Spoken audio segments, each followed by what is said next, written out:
కృష్ణా జిల్లా ట్రెజరీ కార్యాలయంలో ఏసీబీ దాడి నిర్వహించి 10,000 రూపాయలు లంచం తీసుకుంటున్న అకౌంటెంట్ ప్రసాద్ని ఏసీబీ అధికారులు పట్టుకున్నారు.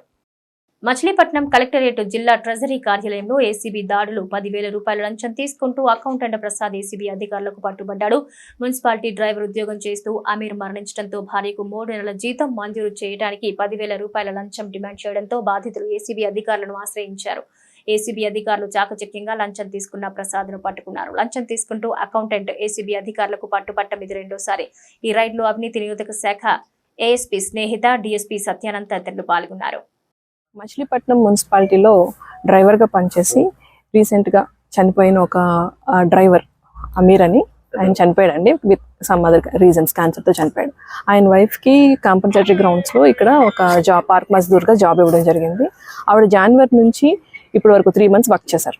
ఆ 3 monthsకి సంబంధించిన ఆవిడ శాలరీ బిల్స్ని ప్రాసెస్ చేయడానికి ఇక్కడ డిస్ట్రిక్ట్ ట్రెజరీ ఆఫీస్లో ఉన్నటువంటి జూనియర్ అకౌంటెంట్ వరప్రసాద్, నాగేశ్వర్ వరప్రసాద్ ఆయన ఆ శాలరీ బిల్స్ని ప్రాసెస్ చేయడానికి 10,000 రూపీస్ డిమాండ్ చేసి తీసుకుంటూ రెడ్ హ్యాండెడ్గా దొరికాడండి. కేసు రిజిస్టర్ చేసాము, ఇన్వెస్టిగేషన్ చేస్తున్నాము. ఇదే వ్యక్తి ఇంతకు ముందు ఎవరైతే చనిపోయాడో ఆయనకి చనిపోయినందుకు రిటైర్మెంట్ అలవెన్సెస్ వస్తాయి కదా, 9 లక్షల రూపాయలు అలవెన్సెస్ వస్తాయి. ఆ బిల్ పెట్టడానికి కూడా డిమాండ్ చేయగా జస్ట్ 4,000 ఇచ్చారు వాళ్ళు. రిమైనింగ్ అమౌంట్ ఇవ్వలేదని చెప్పి దాన్ని కూడా పెండింగ్లో పెట్టారు. ఇప్పుడు ఈ శాలరీ బిల్ కూడా ఇవ్వలేదు. దాంతో ఈ శాలరీ బిల్ కోసం 10,000 డిమాండ్ చేస్తే వాళ్ళ పాపం పాతది 4,000 ఇచ్చి ఇప్పుడు 10,000 ఇవ్వలేక వచ్చారు ఏసీబీకి. కేసు రిజిస్టర్ చేస్తాం, దర్యాప్తు చేస్తాం. ఈ ఎన్నికల్లో సైతం జగనన్న పాలన వైపే అత్యధిక శాతం మంది ప్రజలు మొగ్గు చూపుతున్నారని, ఏ ఇంటికి వెళ్లినా ప్రజాదరణ విశేషంగా ఉందని వైసీపీ ఎమ్మెల్యే అభ్యర్థి పేర్ని కిట్టు పేర్కొన్నారు. మచిలీపట్నం మండలం సిరివెల్లపాలెంలో ఆయన విస్తృతంగా పర్యటించారు. తొలుత గడప గడపకు మన సంక్షేమం కార్యక్రమం పట్ల స్థానిక ప్రజల్ని చైతన్యపరిచారు. ఈ సందర్భంగా పేర్ని కిట్టు మాట్లాడుతూ రాష్ట్ర విభజన తర్వాత టీడీపీ, వైఎస్ఆర్సీపీ ప్రభుత్వాలు పాలన సాగించాయన్నారు. గత టీడీపీ, ప్రస్తుత వైఎస్ఆర్సీపీ ప్రభుత్వాల పాలనలోని వ్యత్యాసాన్ని ప్రజలు గమనించి రానున్న ఎన్నికల్లో ఓటు వైఎస్ఆర్ కాంగ్రెస్ పార్టీకే వెయ్యాలన్నారు. టీడీపీ హయాంలో చంద్రబాబు ప్రభుత్వ విద్యా వ్యవస్థను నిర్వీర్యం చేశారని గుర్తు చేశారు. జగనన్న అధికారంలోకి వచ్చాక విద్యా వ్యవస్థలో విప్లవాత్మక మార్పులు తీసుకొచ్చి కార్పొరేట్ పాఠశాలకు ధీటుగా ప్రభుత్వ పాఠశాలలో బోధన అందించేలా చర్యలు చేపట్టారన్నారు. వైద్య రంగాన్ని ప్రక్షాళన చేసి ప్రభుత్వ ఆసుపత్రుల్లో పేదలకు మెరుగైన వైద్య సేవలు అందిస్తున్నారన్నారు. జగనన్నను ఎదుర్కోలేక పొత్తులు పెట్టుకుని మోసపూరిత వాగ్దానాలతో మరొకసారి ప్రజల ముందుకు వస్తున్నారన్నారు. చంద్రబాబును నమ్మి మోసపోకుండా రానున్న ఎన్నిక వైఎస్ఆర్సీపీని ఆశీర్వదించాలని పేర్ని కిట్టు ప్రజల్ని కోరారు. అజ్మీర్ బాబా సేవా సమాజం, వైజ్ మెన్ క్లబ్ల సంయుక్త ఆధ్వర్యంలో వడదెబ్బ నివారణకు హోమియో మందులు పంపిణీ చేశారు. అజ్మీర్ బాబా సేవా సమాజం, వైజ్ మెన్ క్లబ్ల సంయుక్త ఆధ్వర్యంలో వడదెబ్బ నివారణకు హోమియో మందులు పంపిణీ చేశారు. సర్కార్ తోటలో నివాసి వృద్ధాశ్రమంలో ఈ మందులు పంపిణీ చేశారు. హోమియో వైద్యులు నేతి ప్రభాకర్ సహకారంతో వైజ్ మెన్ క్లబ్ అధ్యక్షుడు సయ్యద్ పీర్ వీటిని వృద్ధులకు అందించారు. వాతావరణంలో వచ్చిన అనూహ్య మార్పుల వల్ల ఈ వేసవిలో ఎండలు, వడగాల్పుల తీవ్రత అధికంగా ఉన్న నేపథ్యంలో వడదెబ్బ నివారణకు హోమియో మందులు వినియోగించాలని సయ్యద్ పీర్ ఈ సందర్భంగా సూచించారు. ఈ కార్యక్రమంలో గణేష్, అమన్ బాషా, అన్నం నాగేశ్వరమ్మ, ఇస్మాయిల్ తదితరులు పాల్గొన్నారు. ఆదరించండి, ఆశీస్సులు పొందండి. ఈ రోజు సర్కారు తోటలోని శ్రీ వాసవి వృద్ధాశ్రమంలో వడదెబ్బ నివారణకు ఉచిత హోమియో మందులను పంపిణీ చేయడం జరిగింది. ప్రముఖ హోమియో వైద్యులు డాక్టర్ నేతి ప్రభాకర్ గారు సహాయ సహకారాలు అందించారు. హోమియో మందుల వలన ఎలాంటి సైడ్ ఎఫెక్ట్స్ ఉండవు. చిన్నపిల్లల నుండి వయోవృద్ధుల వరకు హోమియో మందులు వాడి మీ ఆరోగ్యాన్ని కాపాడుకోండి. మితిమీరిన మానవ కార్యకలాపాల వలన వాతావరణంలో మార్పులు సంభవించి ఎండలు తీవ్రంగా ఉన్నాయి, వడగాల్పులు వీస్తున్నాయి. హోమియో మందులు వాడి వడదెబ్బ తగలకుండా ఆరోగ్యాన్ని కాపాడుకోవాలి. దేశవ్యాప్తంగా ఎండ తీవ్రత, వడగాల్పులు ఎక్కువగా ఉన్నవి.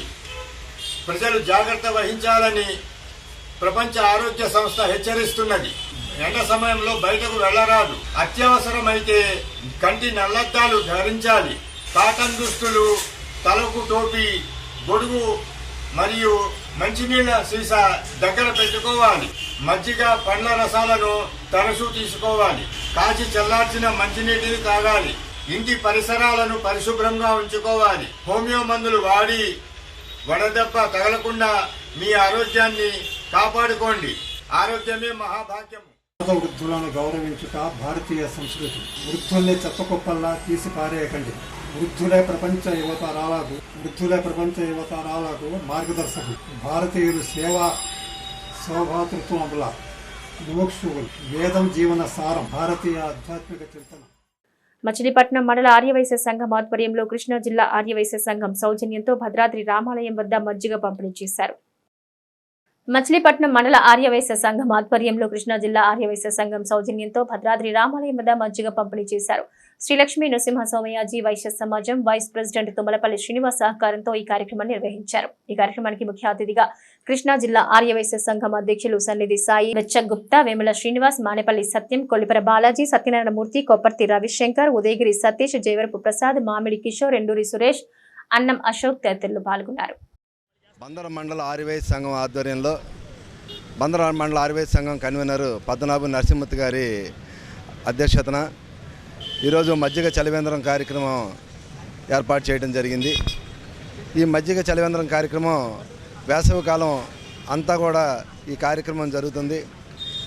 పల్లెటూరు నుంచి పక్క ఊరు నుంచి వచ్చేటువంటి బాటసారులకు ఇటువంటి కార్యక్రమాలు ఎంతో ఉపయోగకరంగా ఉంటాయి. బందర మండల ఆర్యవైశ్య సంఘం వారు అనేక సంక్షేమ కార్యక్రమాలు చేస్తున్నారు. భవిష్యత్తులో వీరు మరిన్ని మంచి కార్యక్రమాలు చేయాలని ఆశిస్తున్నారు. బందర మండల ఆర్యవైశ్య సంఘం తరఫున కృష్ణా జిల్లా అధ్యక్షులు సన్నిధి సాయి గారి సూచన మేరకు పద్మనాభం శేఖర్ గారి షాపు వద్ద ఈ ఎండాకాలంలో బాటసారులకు దాహార్తి నిమిత్తం ప్రతిరోజు మజ్జిగ పంపిణీ దాతల సౌకర్యంతో ఏర్పాటు చేయబడింది. ఈ విధంగా ప్రతిరోజు కొనసాగించబడి మరిన్ని సేవా కార్యక్రమాలు బందర మండల ఆర్యవైశ్య సంఘం తరఫున చేస్తామని సన్నిధి సాయి గారి ఆధ్వర్యంలో మరిన్ని సేవా కార్యక్రమాలు చేస్తాం. అనారోగ్యంతో నడవలేని స్థితిలో ఉన్న ఉపాధ్యాయుని ఎన్నికల విధులకు హాజరు కావాలని ఎన్నికల అధికారులు ఆదేశించడం సర్వత్రా ఆశ్చర్యానికి గురిచేసింది. అనారోగ్యంతో ఇబ్బందులు పడుతున్న మచిలీపట్నం మున్సిపల్ హైస్కూల్ ఉపాధ్యాయుని సునందా కుమారి కాలికి గాయమై వీల్ చైర్లో ఉన్న సునందా కుమార్ని ఎన్నికల విధులకు హాజరు కావాలంటూ మచిలీపట్నం ఆర్డీఓ ఆదేశాలు జారీ చేశారు. ఎన్నికల విధుల్లో పాల్గొనలేనంటూ సునందా కుమారి ఆవేదన వ్యక్తం చేయగా ఎన్నికల విధుల్లో పాల్గొనాలని ఆర్డీఓ కార్యాలయం నుంచి సిబ్బంది ఫోన్లు చేస్తున్న నేపథ్యంలో వీల్ చైర్లోనే ఆర్డీఓ కార్యాలయానికి వచ్చి సునందా కుమారి గోడు విన్నవించుకుంది.